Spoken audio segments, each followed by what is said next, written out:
ಸದಸ್ಯರ ಲೋಕಸಭೆಯಲ್ಲಿ ಸರಳ ಬಹುಮತಕ್ಕೆ 272 ಸೀಟುಗಳು.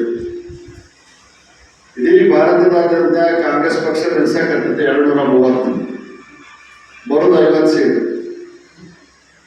ಗೋಷ್ಠಿ ಹೋಗಕ್ಕೆ ಆಶ್ವಾಸನೆ ಕೊಡಕ್ಕೆ ಏನು ಸರ್ಕಾರ ಮಾಡೋದು ಅನ್ನೋದು ಬೇಕಾದೇವರು. 2 ಅಂಕಿ ಒಳಗೆ ನಾಮಿನೇಷನ್ ಮಾಡಕ್ಕೆ ಸಿಗುವಂಥದ್ದು ಯಾವುದಾದ್ರು ರಾಜ್ಯದ ಕರ್ನಾಟಕ ಬಂದ. ಇದು ಒಂದೇ ಮಾತು. ಎರಡನೇ ಮಾತು, ಸನ್ಮಾನ್ಯ ಶಿವಾನಂದ ಪಾಟೀಲ್ ಈ ರಾಜ್ಯದ ಸಚಿವರು ಮೊನ್ನೆ ಹಾವೇರಿ ಬಂದಾಗ ಬಸವರಾಜ ಬೊಮ್ಮಾಯಿ ಸಿಗ್ಗಾಂವ ಸೌದೂರು ಬಿಟ್ಟು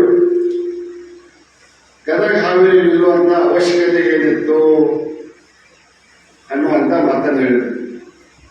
ಮತ್ತು ಇವರು ಬಿಜಾಪುರ ಬಿಟ್ಟು ಬಾಗಲಕೋಟೆ ನಿಲ್ಲುವಂಥ ಅವಶ್ಯಕತೆ, ಇನ್ನೊಬ್ಬರ ಸಲುವಾಗಿ ಒಂದು ಮಾನದಂಡ, ತಮ್ಮ ಸಲುವಾಗಿ ಒಂದು ಮಾನದಂಡ. ಇದನ್ನು ಶಿವಾನಂದ ಪಾಟೀಲರು ಮುಂಬರುವಂಥ ಚುನಾವಣೆ ಬಹಿರಂಗ ಸಭೆಯಲ್ಲಿ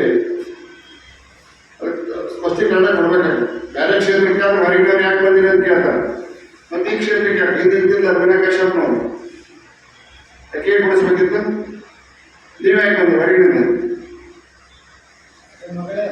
ಯಾಕೆ ಮಗಳಲ್ಲ ತವ್ರ ಮನೆ ಹುಡುಗಂದು ನನಗಾದ್ರೆ ಒಂದೇ ಅಷ್ಟೇ ಮಾನದಂಡ, ಇನ್ನೊಬ್ಬರಿಗಾದ್ರೆ ಮತ್ತೊಂದು ಮಾನದಂಡ. ಇದನ್ನು ಸನ್ಮಾನ್ಯ ಶಿವಾನಂದ ಪಾಟೀಲರು ಬಹಿರಂಗಪಡಿಸ್ಬೇಕು. ನಾಳೆ ಚುನಾವಣಾ ಪ್ರಚಾರ ಭಾಷಣದೊಳಗೆ ಬರ್ತೇವೆ. ಮತ್ತೆ ಬಾಗಲಕೋಟೆಗೆ ಮತ್ತು ಕಾಡಕಡೆಗೆ ನಮ್ಮನ್ನು ಭೇಟಿ ಆಗ್ತೇವೆ. ಧನ್ಯವಾದ.